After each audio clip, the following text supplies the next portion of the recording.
여러분은 길 하면 어떤 게 생각이 먼저 나시나요?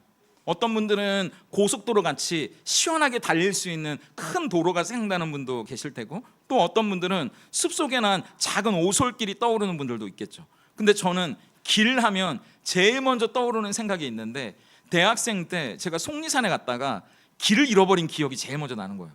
그때는 제가 20대 초반이어가지고 괜히 막 치기 같은 게 있으니까, 젊은 친구들 중에 그런 친구들 있잖아요. 일행이 있으면 제일 먼저 산에 오를 때 치고 올라가서 정상에 오르면 막 뭔가 막 된 것 같은 마음이 들고, 그래서 우쭐대면서 저도 일행보다 막 앞서서 산을 타다가 방향을 놓쳐버린 거예요. 이 길인 것처럼 생각해서 왼쪽이냐 오른쪽이나 고민하다가 제가 한쪽을 택해서 갔는데, 처음에는 길이 나 있다가 이 길이 없어지는 겁니다. 그래서 제가 15분 정도를 속리산을 오르다가 한참 헤맸던 기억이 나거든요. 아찔하기도 하고 당황스럽기도 하고, 내가 괜히 잘난 척하다가 이게 무슨 일인가 싶어서 겨우겨우 제가 갔던 길을 돌아 나와서 일행 뒤를 찾기는 했는데, 그래서 저는 길 하면 이 길이 큰 길이냐 작은 길이냐 뭐 고속도로냐 오솔길이냐 보다 제가 길을 잃어버렸을 때의 아찔함이 제일 먼저 생각이 나게 돼요.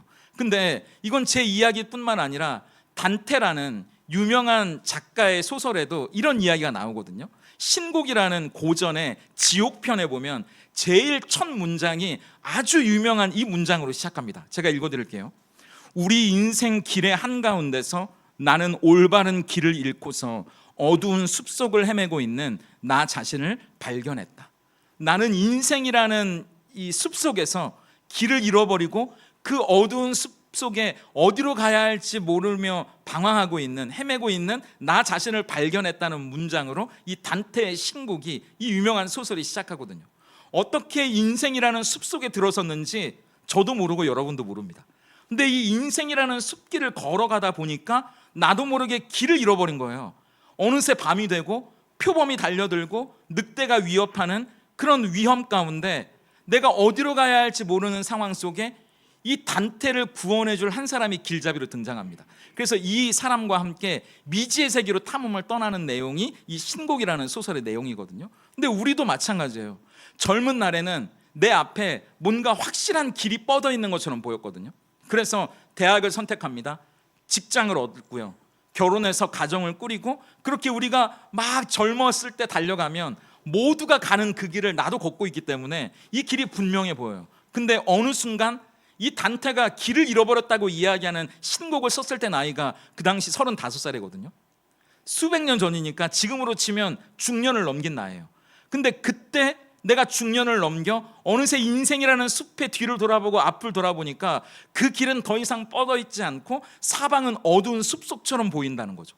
길을 잃어버렸다는 거예요. 내가 어디쯤 와 있는지, 내가 어디로부터 어떻게 여기까지 왔는지, 내가 어디로 가야 하는지 길을 잃어버린 것 같은 생각이 우리에게도 든다는 겁니다. 어디가 출구고 또 어디로부터 내가 왔는지 모를 뿐더러 그냥 내 발자국 소리만 크게 들리고 입술만 바짝바짝 마르고 내가 어디로 가고 있는 건지, 내가 방향을 잃어버린 건 아닌지, 내가 가고 있는 이 길의 끝에 과연 뭐가 있기는 있는 건지 불안해지고 두려워진다는 얘기예요. 근데 예수님을 모르는 세상에 믿음 없는 사람들만 예수님 모르니까 그런 거지, 길을 잃어버린 것처럼 느껴지는 거야, 그렇게 말할 게 아니라는 거예요. 우리 신앙의 길도 마찬가지거든요. 어느 순간 우리가 신앙이라는 숲길을 걸어가다가도 우리가 길을 잃어버릴 때가 있기 때문입니다. 기도의 자리에 앉아 있는데 어느 순간 내 입술이 무거워지는 거예요. 주님 하고 부르면 그 뒤에 뭘 기도해야 될지 모를 때가 찾아와요. 예배의 자리에 있어도 내 마음은 강팍하고 메말라진 때가 찾아온다는 얘기입니다. 신앙생활을 그렇게 오래 했는데 정작 내 안에서 길을 잃어버린 것 같은 불안, 내가 어디쯤 와 있는지 모르겠는 두려움, 특히 이 8월, 7월, 8월 같은 여름은 더 무덥고 지치고 우리가 깔아지기 때문에 더 그렇게 길을 잃어버린 것 같은 막막함이 신앙 안에서도 찾아올 수 있다는 얘기예요. 그럼 우리의 입에서도, 예수님을 믿는 우리의 입에서도 단테의 그 유명한 문장이 터져 나오게 되는 겁니다. 우리 인생의 길 한가운데서 나는 올바른 길을 잃었고 어두운 숲을 헤매고 있는 나 자신을 발견했다라고요. 오늘 본문은 그렇게 길을 잃어버리고 걱정하고 불안해하는 우리들에게 과연 내가 걷는 이 길이 맞는 길인지 헷갈려하는 우리에게 진짜 우리가 걸어야 하는 길은 뭐고 그 길을 걸어간다는 건 어떤 의미인지 말씀해 주시는 예수님의 음성이 들리는 본문입니다. 오늘 이 본문을 통해 우리가 무엇을 붙잡아야 할지 함께 나누기를 원하는데요. 첫 번째, 길을 찾으면 우리에게 진정한 평안이 찾아온다고 이야기합니다. 오늘 예수님이 이 말씀을 하고 계시는 저녁 식사 자리가 어떤 분위기였을지 여러분 한번 생각해 보세요. 뭔가 심상치 않은 밤이었다고요. 여러분들이 들었던 주일의 설교들을 한번 되짚어 보세요. 갑자기 예수님이 대야에 물을 떠다가 제자들의 발을 닦아주시는 바람에 도대체 이게 무슨 상황인지 제자들이 당황해하고 있는 밤입니다. 이 중에 나를 팔 사람이 있다고 말씀하셨어요. 설상가상, 그러니까 제자들이 더 술렁술렁거리기 시작하죠. 거기다가 꼭 어디 떠날 뿐처럼 너희가 서로 사랑하라고, 그 사랑이야말로 내가 너희에게 주는 새 계명이라고 유언처럼 이야기하시니까 그날 밤이 당황스럽고 술렁술렁거리고 도대체 어떤 일이 일어나는 거야, 그들이 불안해하지 않았겠습니까? 예수님은 누누이 제자들에게 자신이 죽음을 앞두고 있다고 말씀하셨고요, 곧 내가 죽을 그때가 다가오고 있다는 걸 계속 말씀하셨거든요. 물론 그게 십자가를 지는 일일 거라는 것까지는 제자들이 명확히 몰랐다고 해도 그날 밤의 분위기는 제가 여러분들에게 설명드렸던 이 간략한 장면만 보더라도 누구 하나 감히 입을 열어 예수님께 직접 물어보지는 못하지만 뭔가 심상치 않은 일이 일어나고 있다는 불안, 그리고 뭔가 우리가 예상하기 힘든 썩 좋지 않은 일이 다가오고 있다는 두려움이 가득했던 밤이었을 거라는 겁니다. 그런 제자들에게 예수님이 1절과 같이 이야기하시는 거예요. 그 배경을 우리가 생각하며 1절을 같이 한번 읽어볼까요? 함께 읽습니다. 시작. 너희는 마음에 근심하지 말라. 하나님을 믿으니 또 나를 믿으라. 그렇게 뭔가 심상치 않은 일이 일어날 것 같은 불안하고 두려운 밤, 걱정과 근심이 밀려오던 제자들에게 근심하지 말라고 말씀하세요. 그러면서 나를 믿으라고 이야기하십니다. 근데 하나님을 믿는 것처럼 나를 믿으래요. 이 말씀을 하시는 이유는요, 이 세상을 창조하신 하나님과 똑같은 권위가 예수님에게 있다는 걸 강조하기 위해서 이렇게 말씀하세요.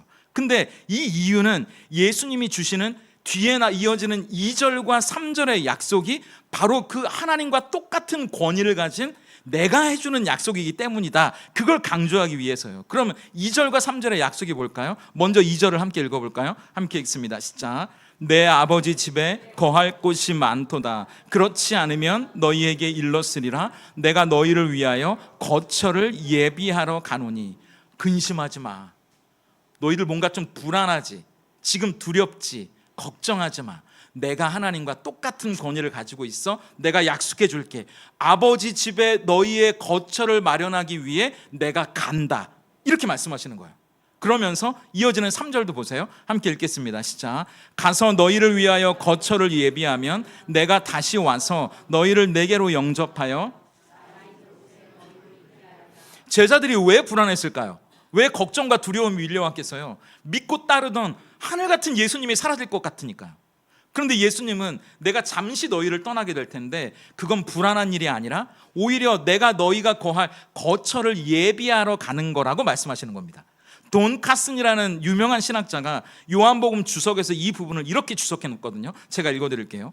예수님의 떠나심은 제자들을 버리는 것이 아니라 오히려 그들을 위해 결정적인 유익, 그들이 얻을 수 있는 최고의 유익을 가져다주는 필수적인 과정이었다.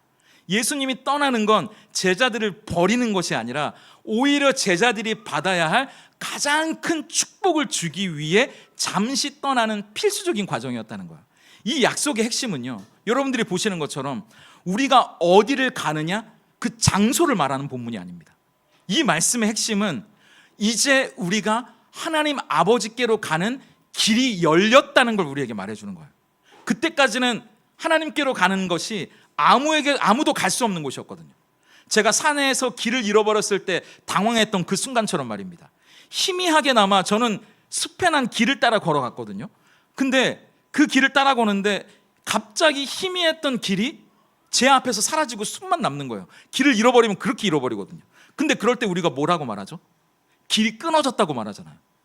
길이 분명히 있었어요. 없던 게 아니거든요. 근데 길이 내 앞에서 끊어졌다고 우리는 얘기합니다. 맞아요.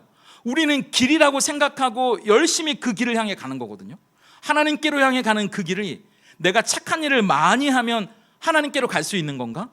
내가 열심히 율법을 외우고 금식도 하고 헌금도 많이 하면 하나님께로 가는 그 길이 계속 열려 있는 건가? 그런데 내가 생각했던, 내가 길이라고 여겼던 그 희미한 길을 따라 열심히 예배도 드리고 열심히 헌금도 하고 열심히 성경도 외우면서 걸어갔는데 이게 어디선가 뚝 끊겼다고 생각해 보세요.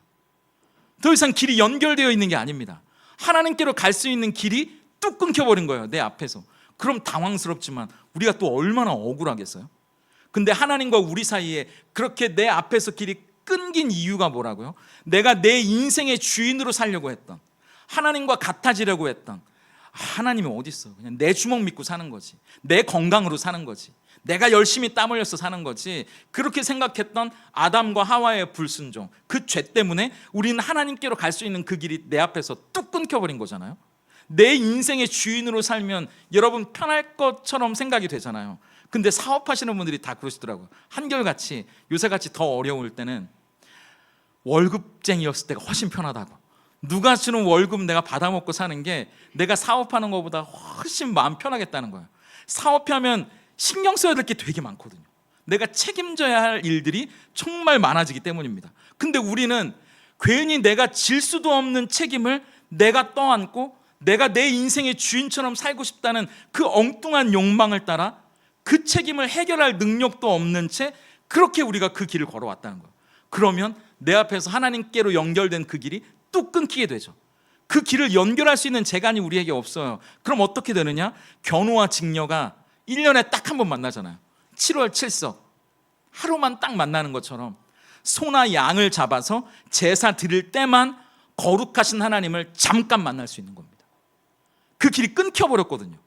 우리가 괜히 내 인생의 주인이 되고 싶다는 책임지지도 못할 그 욕심을 내가 떠안고 하나님께로 가는 길을 끊어버렸기 때문에 7월 7석처럼 제사를 드릴 때만 겨우 잠깐 하나님을 만날 수밖에 없다는 거예요. 제가 군 생활을 해군에서 했는데요, 저는 레이더를 보는 수병이었거든요. 그러니까 보통은 해군이 절반은 배를 타고 절반은 섬이나 육지에서 이렇게 근무를 하게 배려를 해줘요. 배를 타는 일이 워낙 힘든 일이다 보니까. 근데 저는 레이더를 보는 사람이었기 때문에 제대할 때까지 2년 넘게 꼬박 배만 타다가 제대를 했거든요. 근데 항해를 나가면요, 한 달에 보통이 20일 넘게 바다에 떠 있습니다. 그래서 한 달이면 부두의 정박해서 땅을 밟을 수 있는 시간이 사흘이나 나흘밖에 안 돼요.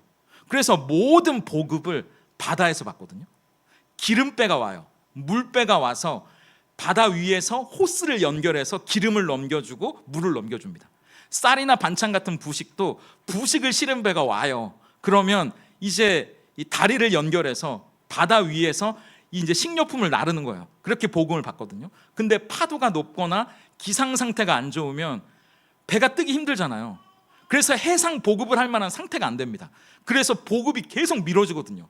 하루, 이틀, 어쩔 땐 일주일까지 미뤄질 때가 있어요. 그럼 배에서는 비상이죠.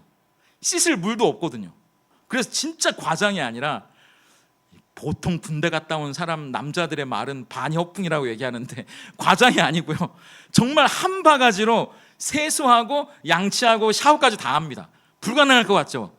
그렇게 할 수 있다니까요. 먹는 것도 부실해지니까 사람들이 예민해지는 거예요. 마찬가지예요, 여러분. 우리가 하나님과 끊겨 있으면, 보급을 받지 못하면, 연결되어 있지 않으면 우리 안에 불안과 걱정과 근심과 두려움은 어떻게 보면 당연한 일이라고요. 아니, 보급이 안 되는데요? 연결되어 있지 않은데요? 그럼 어떻게 삽니까? 하늘로부터 오는 보급이 끊긴 것도 답답한데요, SOS 119를 칠 만한 통신선도 끊어져 있는 거예요. 그러니까 우리의 처지를 알릴 이 재간도 없으면 우리가 어떻게 살아요? 그런 상태에서 살아간다는 게 오히려 기적 아닙니까? 근데 우리가 하나님과 연결되어져 있지 않으면, 그 길이 끊어져 있다면 우리는 그렇게 살아갈 수밖에 없다는 거예요. 그렇기 때문에 예수를 모르는, 하나님을 모르는 사람들은 걱정과 염려와 근심과 불안 가운데 그렇게 살아갈 수밖에 없는 거죠. 그런데 하나님의 아들이기 때문에 아무 죄가 없는 예수님이 우리와 같은 인간의 몸으로 우리를 대표해서 십자가에서 죽으셔서 보급길이 열렸다는 거예요. 하나님께로 가는 그 길이, 하나님께로부터 오는 그 은혜의 길이 열렸다는 거 아닙니까? 요한복음 1장 51절을 한번 같이 읽어볼까요? 함께 읽습니다. 시작. 또 이르시되 진실로 진실로 너희에게 이르노니 하늘이 열리고 하나님의 사자들이 인자 위에서 오르락 내리락 하는 것을 보리라 하시니라. 여러분, 이게 1년 전에 제가 설교했던 본문이거든요. 근데 제가 이 구절을 설명하면서 이런 이야기를 드렸어요. 이 구절은 예수님이 구약 창세기에 나오는 야곱의 사다리를 인용하시는 장면입니다. 야곱이 잠들었던 그곳에서 하늘과 연결되는 사다리를 야곱이 환상 가운데 보게 되거든요. 그 사다리가 어떤 사다리였어요? 하늘에서 천사들이 위에서 아래로 내려오는 사다리면서 아래에서 천사들이 위로 올라가는 사다리예요. 그래서 그 사다리에 천사들이 오르락 내리락 하는 것을 야곱은 잠결에 꿈결에 환상 가운데 보게 됐던 그 사다리거든요. 근데 그 사다리는 그래서 하늘과 땅이 연결되는 순간이었어요. 그런데 여기서 예수님은 그 사다리, 야곱의 사다리를 오늘 인용하면서 내가 바로 그 사다리다 이렇게 얘기하시는 거예요. 요한복음 1장에서 하늘과 땅을 연결하는 사다리. 그래서 인자 위에서 오르락 내리락 하는 것을 너희들이 보게 될 것이다. 그게 그 유명한 6절 말씀 아닙니까? 내가 친히 사다리가 되어 하늘로부터 오는 은혜의 통로가 될 뿐만 아니라 우리가 하나님께로 나아갈 수 있는 길도 되어주신다는 그 놀라운 사다리의 약속이 오늘 14장 6절에서 이렇게 우리가 알기 쉽게 표현되는 거죠. 우리 같이 읽어볼까요? 14장 6절 말씀입니다. 시작. 예수께서 이르시되 내가 곧 길이요 진리요 생명이니 나로 말미암지 않고는 아버지께로 올 자가 없느니라. 이렇게 풀어서 이야기를 해주시는 거예요.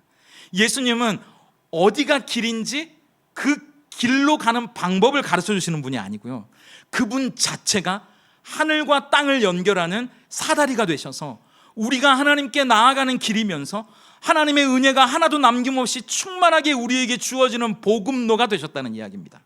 그게 하나님이 보여주신 유일한 진리예요. 그래서 그 길만 진리입니다. 다른 길은 진리가 아니에요. 그래서 그 길을 따라 걷는 사람만 살아나요. 진짜 사는 것처럼 살 수 있습니다. 그래서 그 길은 또한 생명이에요. 다른 길은 없으니까요. 그렇게 우리는 예수님을 통해서 모든 좋은 것들의 근원이신 하나님과 연결되게 됐다는 약속을 우리에게 말씀해 주시는 겁니다. 팀 켈러 목사님이 왕의 십자가라는 책에서 이 구절을 이렇게 설명하시는데 제가 읽어봐 드릴게요. 예수님은 하나님께 가는 철학적인 지도를 보여주겠다고 말씀하지 않으셨다.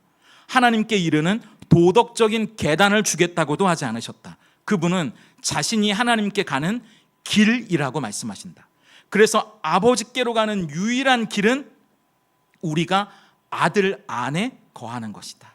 예수님 안에 거하는 것이다. 이 말은 우리의 불안, 걱정, 두려움이 해결되는 건 어떤 좋은 장소에 가서 되는 게 아니에요. 나를 평안하게 해줄 어떤 돈이나 지위를 얻는 것도 아니라는 거예요. 우리가 예수님 안에 있을 때, 예수님을 통해서만, 예수님을 통해 하나님께서 우리에게 주시는 위로와 평안과 용기와 소망과 행복과 축복을 경험할 수 있다고 말씀하시는 겁니다. 그건 우리의 힘, 우리의 방법, 우리의 노력이 아니라는 말이에요. 저도 마찬가지예요. 제 힘으로 제가 열심히 길을 만들려고, 방법을 찾아보려고 애쓰다가 탈진했던 경험들이 많거든요. 제가 신앙을 하기 전에도 그랬고, 이건 목사가 되고 나서 심지어 하나님의 일을 할 때도 마찬가지더라고요. 하나님의 일을 한다고 하는데 정작 방법은 제 방법을 쓰려고 하는 거예요. 제가 생각하는 세상의 길을 막 찾아 헤매는 겁니다. 그러면 길을 만들려고 애를 쓰면 쓸수록 불안만 더 커져가요. 근데 이게 참 매번 반복되는데 그때마다 어떻게 이 위기를 벗어나지? 어떻게 이 어려움을 넘어서지? 방법을 찾는데 제 마음 가운데 드는 여지없는 해답은 이런 겁니다. 내가 길을 내려고 애쓰다가 정작 길이신 예수님을 놓치고 있구나, 그 생각이 드는 거예요. 제가 목사면서도 방법을 찾아 헤매다가, 뭔가 용한 길을 찾아 헤매다가 정작 길이신 예수님을 놓치고 있는 거예요. 내가 예수님 안에 거하고 있지 않다는 걸 깨닫게 되는 겁니다. 그래서 저는 새벽에 기도할 때 이 찬송가를 부르는 걸 되게 좋아하거든요. 찬송가 539장이에요. 가사가 이렇잖아요. 너 예수께 조용히 나가 내 모든 짐 내려놓고 주 십자가 사랑을 믿어 죄 사함을 너 받으라. 주 예수께 조용히 나가 내 마음을 쏟아놓으라. 늘 은밀히 보시는 주님 큰 은혜를 베푸시리. 너 예수께 조용히 나가 내 마음을 쏟아놓으라. 그러면 늘 은밀히 우리를 보시고 지키시는 그 크신 은혜를 우리에게 베풀어 줄 거야. 이 찬송가를 저는 새벽에 참 힘들고 어려울 때마다 부르는 걸 좋아하는데요. 예수님께 내 마음을 쏟아낼 수 있다는 게 먼저 감사해요. 왜냐하면 그분이 하나님께로 가는 길이 되시기 때문이죠. 그리고 우리가 쏟아내고 비워낸 것보다 더 큰 은혜를 채워주시는 게 또 너무 감사한 거예요. 하나님께로부터 오는 은혜의 길이 또한 예수님 안에 있기 때문입니다. 길을 잃어버리면, 내 앞에 길이 끊겨 있으면 얼마나 답답하고 불안하고 두렵겠어요. 근데 그때 예수님이 내가 하나님께로 가는 길이 되고 하나님께로부터 오는 은혜의 길이 된다고 말씀하셔서 이 길만이 모든 좋은 것들의 아버지이신 하나님께 나아갈 수 있는 진리가 되고, 이 길만이 하나님이 우리에게 주시려고 하나님이 준비해 놓으신 은혜와 축복을 넘치도록 경험할 수 있는 비결이 될 거야. 그렇게 말씀해 주시는 거죠. 내가 길을 만들어 보려고, 내가 어떻게든 길을 찾아보려고 혹시 애쓰고 계시는 분이 계시다면 그 애씀을 잠시 멈추시고요, 그 길이 되시는 예수님께 조용히 나가 모든 짐 내려놓고 그분이 주시는 놀라운 은혜, 그분이 채워주시는 넘치는 은혜, 베풀어 주신 은혜로 살아가는 내일부터 시작되는 9월 한 달, 그 길이요 진리요 생명 되시는 예수님 안에 그 은혜를 누리는 저와 여러분이 될 수 있기를 예수님의 이름으로 축복합니다. 그런데 예수님은 그렇게 길을 찾은 우리에게 그 길이 어디를 향하는지 목표를 보여주세요. 그 길을 찾은 것으로 끝나는 것이 아니라 그 길이 어디를 향하는지 그 목표를 향해 이제 그 길을 걸어가라고 말씀하십니다. 길을 잃어버린 숲속에서 안전한 길을 찾았다는 안도감, 그리고 아까 얘기했던 보급이 끊긴 망망대해에서 드디어 보급선을 만났다는 기쁨과 평안, 그게 우리가 누려야 할 전부일까? 아니라고 말씀하세요. 만약 그게 끝이 나면 우리가 믿는 기독교는요, 세상의 수많은 명상, 심리치료랑 별반 다를 게 없기 때문입니다. 하지만 예수님은 정반대의 말씀을 하시거든요. 진짜 평안을 얻은 사람은 그것으로 만족하는 것이 아니라 그 자리에서 주저앉아 이제 됐다, 내가 평안과 행복을 누렸으니 됐다, 거기에 집을 짓는 게 아니라 예수님이 길이라고 말씀하시잖아요. 계속 걸어갈 수 있게 하신다는 겁니다. 그 길의 끝에 있는 목표를 바라보며 그 길을 걸어갈 수 있는 용기를, 힘을 주신다는 거예요. 그래서 거기서 집 짓고 여기서 편하게 살자, 이게 아니라 이제 하나님이 주신 평안으로, 그 은혜로, 축복으로 그 길을 열심히 달려갈 수 있는 힘을 주신다는 겁니다. 새로운 목표를 향해 나아가는, 우리가 예수님을 알지 못했을 때는 생각하지 못했던 새로운 목표를 향해 그 길을 걸어갈 수 있도록 하신다는 거예요.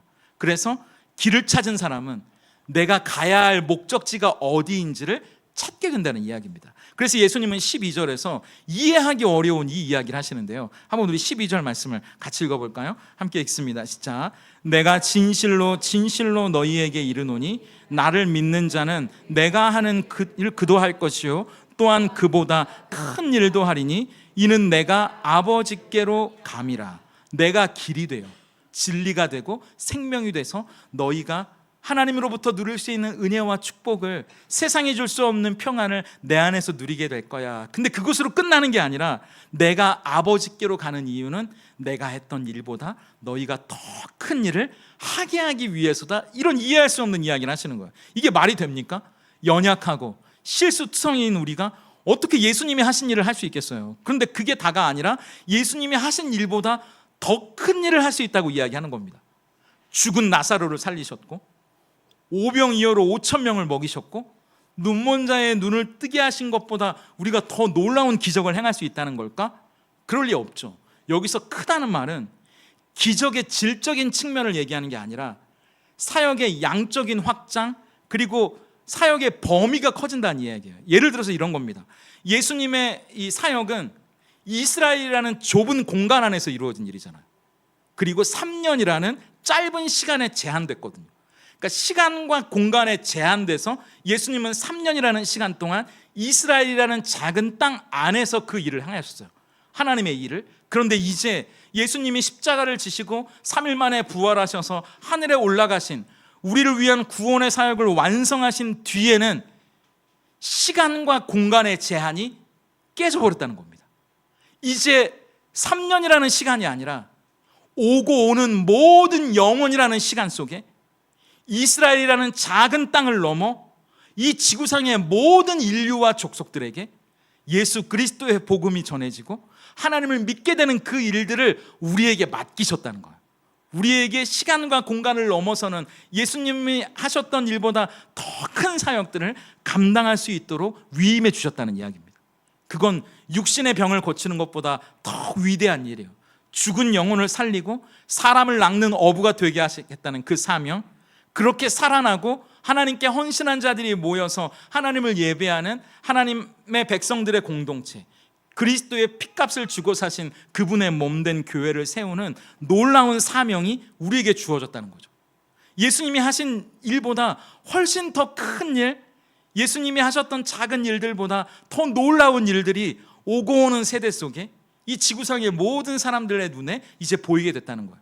어떻게 보면 우리도 예수를 믿고 내가 잘 먹고 잘 사는 것, 평안하게 사는 것, 그것으로 끝나는 것이 아니라 이제 내가 예수님을 위해, 하나님의 나라를 위해, 하나님의 영광을 위해 무엇을 할 수 있을까를 꿈꾸는 삶으로 이끄신다는 겁니다. 예수님이 길이시고 진리시고 생명이셔서 그분 안에 하나님의 모든 좋은 것들을 경험하게 하셨다면 이제 그것으로 끝나는 것이 아니라 내 인생을 하나님의 나라를 위해, 하나님의 영광을 위해, 예수님이 기뻐하시는 일을 위해 어떻게 살아가야 할지를 꿈꾸게 하신다는 거죠. 그리고 그 길을 걸어가게 하신다는 거예요. 그래서 이 일은 사실 쉬운 일이 아니에요. 예수를 믿는 건 어떻게 보면 예수님을 믿고 새로운 생명을 얻으니까, 그래 축복과 평안을 누리는 길이니까 그건 우리가 어떻게 보면 쉬운 일일 수도 있지만 이제 예수님을 믿는 사람답게 살아가는 건 쉬운 일이 아니기 때문이에요. 여러분의 가정에서 남편과 아내 앞에서 예수 믿는 사람답게 살아가는 게 여러분 쉽습니까? 쉽다고 눈빛을 보이시면 당황스러운데 저는 어렵더라고요. 교회에서는 목사인 것처럼 제가 설교하고 사역하는 게 쉬운데 집에서 제 아내 앞에, 제 자녀들 앞에서 정말 하나님을 믿는, 예수를 아는 그리스도인답게 살아가는 건 쉽지 않더라는 이야기예요. 직장에서 내가 그리스도인처럼 살아가는 게 쉬운 일이 아니라는 거예요. 어려운 일입니다. 고난과 어려움, 힘든 문제 앞에 서면 더더욱 그렇죠. 아까 얘기했잖아요. 세상의 방법, 내 생각, 그걸 붙잡으려고 하지 하나님이 뭘 기뻐하시고 예수님이 말씀하시는 길을 걸어간다는 건 보통 용기가 필요한 일이 아니기 때문이에요. 내가 손해를 봐야 되는 일이잖아요. 내가 쥐고 있던 걸 놔야 되는 일일 수도 있잖아요. 근데 그걸 어떻게 감당할 수 있을까요? 예수님은 우리에게 그냥 무조건 해, 하나님의 기쁨으로 하나님의 영광을 위해 무조건 그렇게 살아, 이렇게 명령하시는 분이 아니에요. 그 방법을 13절에서 이렇게 친절하게 말씀하십니다. 우리가 이제 그 길 위에서 얻은 평안과 축복으로 만족하는 것이 아니라 그 길을 따라 걸어갈 수 있는 힘을 우리에게 여기서 찾을 수 있다고 말씀하시죠. 13절 함께 읽습니다. 시작. 너희가 내 이름으로 무엇을 구하든지 내가 행하리니 이는 아버지로 하여금 아들로 말미암아 영광을 받으시게 함이라. 여기서 더 큰 일을 너희에게 감당하게 할게. 이제 나 혼자 잘 먹고 잘 사는 게 아니라 하나님의 기쁨을 위해, 하나님의 영광을 위해, 또 하나님이 원하시는 삶을 살아가기 위해 우리의 열심, 우리의 힘, 우리의 노력으로 애쓰다 보면 시험밖에 안 들어. 그렇기 때문에 하나님은, 예수님 이렇게 말씀하시죠. 예수님의 이름으로 기도해야 되는 거야. 그래서 기도가 필요한 거야. 이렇게 말씀하셔요.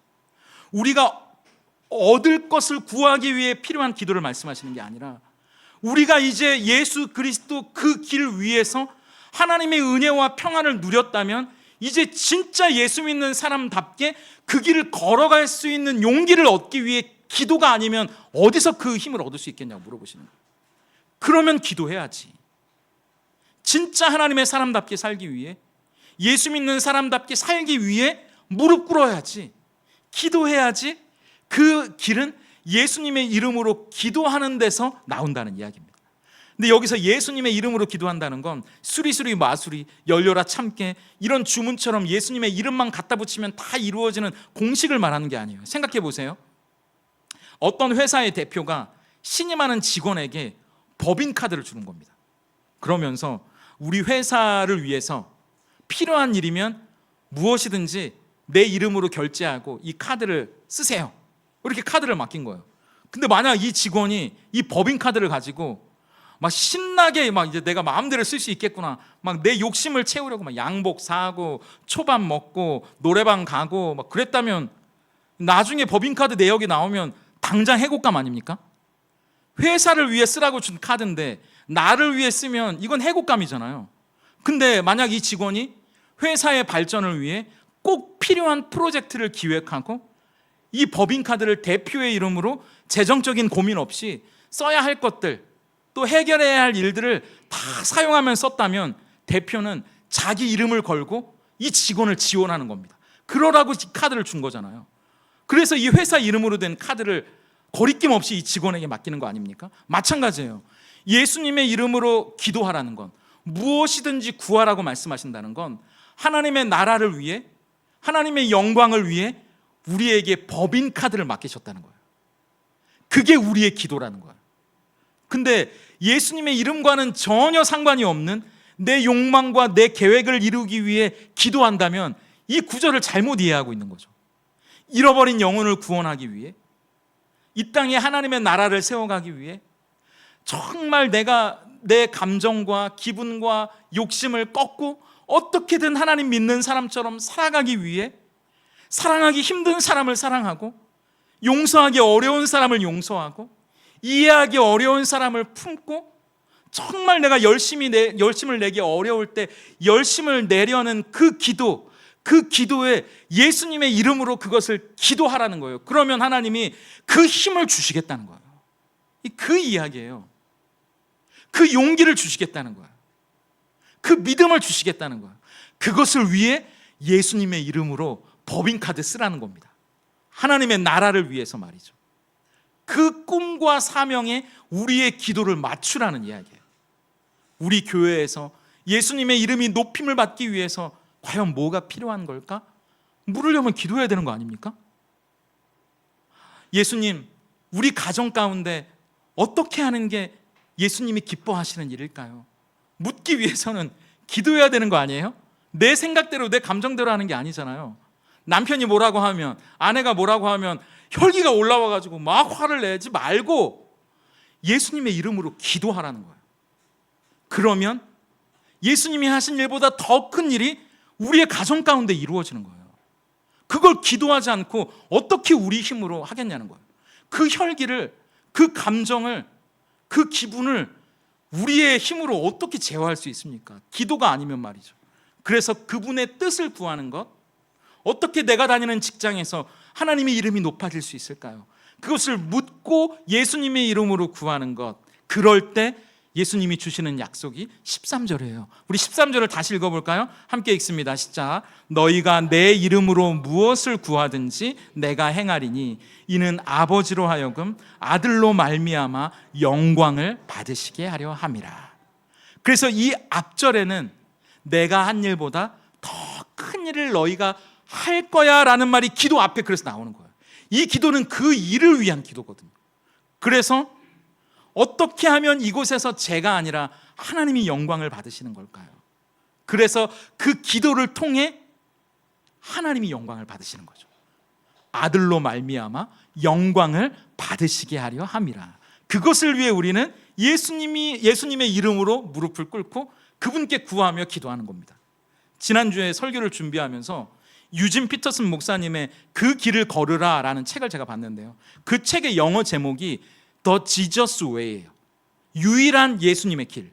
근데 그분이 책에서 이런 이야기를 하시는 거예요. 이 목사님이 미국 분이니까 어느새 미국의 교회가 어떻게 하면 교회를 성공시킬 수 있는지, 어떤 게 교회의 행정을 더 효율적으로 할 수 있는지, 어떻게 하면 교회 행사들이 성도들의 마음을 맞춰줄 수 있는지, 어떻게 하면 교회 목사들이 더 유명해질 수 있는지, 이런 아메리칸 웨이, 미국의 방식에 물들어가고 있다는 겁니다. 그런데 우리가 진짜 걸어야 할 길은 아메리칸 웨이, 미국의 길, 세상의 길이 아니라 The Jesus Way, 유일한 예수님이라는 길이어야 한다. 그 목사님이 그렇게 이야기하는 거예요. 그러면서 이런 문장을 쓰시는데 제가 읽어드릴게요. 길은 추상적인 개념이 아니다. 길은 먼지, 돌멩이, 웅덩이, 언덕으로 이루어져 있다. 길은 우리의 발로 걷는 것이다. 예수님은 우리가 살아가는 바로 그 구체적인 현실 속으로 직접 들어오셔서 우리가 걸어야 할 길이 되셨다. 쉽게 말하면 이런 거예요. 예수님이 길이라는 말은 단순히 교리적인 머리를 채우는 정보 지식이 아니라 우리가 구체적인 일상 가운데, 우리의 가정, 우리의 직장, 우리가 만나는 사람들 가운데 실제 우리의 발로 걸어가야 할 삶의 방식이 되셨다는 이야기입니다. 예수님이 가셨던 그 길이 우리가 가는 길이에요. 예수님은 예수님이니까 그 길 가신 거고, 우리는 그 길 못 가지. 교회에서야 뭐 좋은 얘기 목사님이 하시니까, 이런 게 아니라 예수님이 가신 그 길, 친히 길이 되신 그분을 우리도 이제 따라 걷는 거예요. 겁나시죠? 걱정되시죠? 그렇기 때문에 내 이름으로 무엇이든지 구하라고 말씀하세요. 그 길을 걸어갈 용기를 줄게, 힘을 줄게, 힘들면 위로해 줄게, 필요한 것들이 있다면 채워줄게. 하나님이 걱정하지 말고 그 길, 진짜 예수 믿는 사람답게 살아가는 The Jesus Way, 그 예수라는 길을 우리가 걸어가야 되는 거야. 그렇게 말씀하시는 거죠. 그것이야말로 하나님이 아들로 말미암아 영광을 받으시는 길이기 때문이에요. 그게 오늘 말씀이에요. 그 길을 걸어가는 사람들에게 주시는 약속이 그래서 뭐죠? 14절 말씀입니다. 함께 읽어볼까요? 함께 읽습니다. 시작. 내 이름으로 무엇이든지 내게 구하면 내가 행하리라. 백지수표처럼 예수님 믿으면 모든 게 만사형통, 이런 말씀이 아니라 예수님이 걸어가신 것처럼 하나님이 영광 받으시는 그 길을 걸어가기 위해 우리가 용기를 내고 무릎을 꿇으면 세상은 조롱할지 몰라요. 야, 그렇게 해서 되겠냐? 세상은 조롱하고 멸시할지 모르지만, 세상은 바보라고 말하지만, 그래도 그 길이 진짜라고 생각하고 우리가 예수님이 가셨던 그 길을 걸어간다면 하나님이 용기도 주시고 그 길을 걸어갈 힘도 주시고 예수님의 이름으로 기도하는, 그래서 예수님의 명예에 부끄럽지 않은 모든 것을 채워주시겠다는 약속이에요. 이걸 진짜 믿으세요? 아멘이 안 나올 줄 알았어요. 저도 헷갈릴 때가 있거든요. 저도 두려울 때가 있어요. 저도 겁이 날 때가 있거든요. 진짜 내가 이렇게 가도 되는 건가? 근데 저는 이 말씀을 보면서 빌립보서 4장 13절 말씀이 계속 같이 떠오르. 아직 이게 띄우지 마시고요. 내 이름으로 무엇이든지 내게 구하면 그 길, 예수님이 길이요 진리요 생명이라는 말 가운데 이제 이 길을 통해 하나님의 좋은 것을 내가 보급받겠구나, 이 욕심을 채우는 것으로 끝나는 것이 아니라 예수님이 길이라면 그 길 가야죠. 우리 다. 그러면 그 길을 걸어갈 때 무엇이든지 예수님의 이름으로 구하면 내가 행할게 라는 약속이 빌립보서 4장 13절 말씀과 함께 떠오르는 거예요. 제가 이 설교를 준비하면서 기도하는데 우리 같이 읽어볼까요? 함께 읽습니다. 시작. 내게 능력 주시는 자 안에서 내가 모든 것을 할 수 있느니라. 이 말씀과 똑같은 말이잖아요. 여기서 능력 주시는 자가 누굽니까? 길이 되신 예수님이죠. 하나님과 연결된 다리가 되시는 그분의 능력, 그분의 영광. 그렇기 때문에 사도 바울이 이 이야기 앞에 뭐라고 말해요? 내가 가는 이 사명의 길 위에서 내가 비천에 처하든 풍부에 처하든 배부름과 배고픔과 풍부와 궁핍에도 처할 줄 아는 일체의 비결을 배웠노라 자신 있게 말하잖아. 그리고 나서 하는 이야기가 내게 능력 주시는 자 안에서 나는 모든 것을 할 수 있다예요.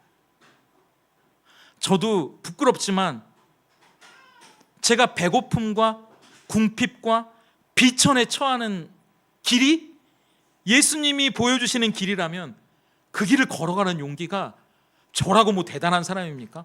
저도 겁이 난다고요. 저도 걱정이 되고 불안하고 두려워지는 거예요.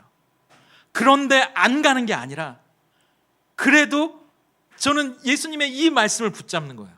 내게 능력 주시는 자 안에서 내가 어느 곳에도 처할 줄 아는 일체의 비결을 배웠다는 사도 바울의 고백이 내 고백이 되기를 바라고 기도하는 거예요. 그 기도에 무릎이 없다면 제가 어떻게 그 길을 갑니까? 여러분이 어떻게 그 길을 갈 수 있겠어요? 기도 없이 내 힘으로 걸어갈 수 있다고 생각하는 사람은 착각하시는 겁니다. 지금은 열정으로 그럴 수 있을 것 같지만 금방 꼬꾸라지고 금방 시험 들고 금방 지치고 금방 낙심하게 되거든요. 그러면 야, 이건 성경은 성경이고 현실은 현실인가 보구나, 이렇게 될 수밖에 없거든요. 아니에요. 예수님은 내가 길이고 진리고 생명이어서 예수님으로 말미암지 않고는 아버지께로 나갈 수 없다고 말씀하십니다. 그래서 우리는 그 길 되신 예수님 안에서 하나님이 주시는 능력과 평안과 은혜와 소망을 누리게 됐어요.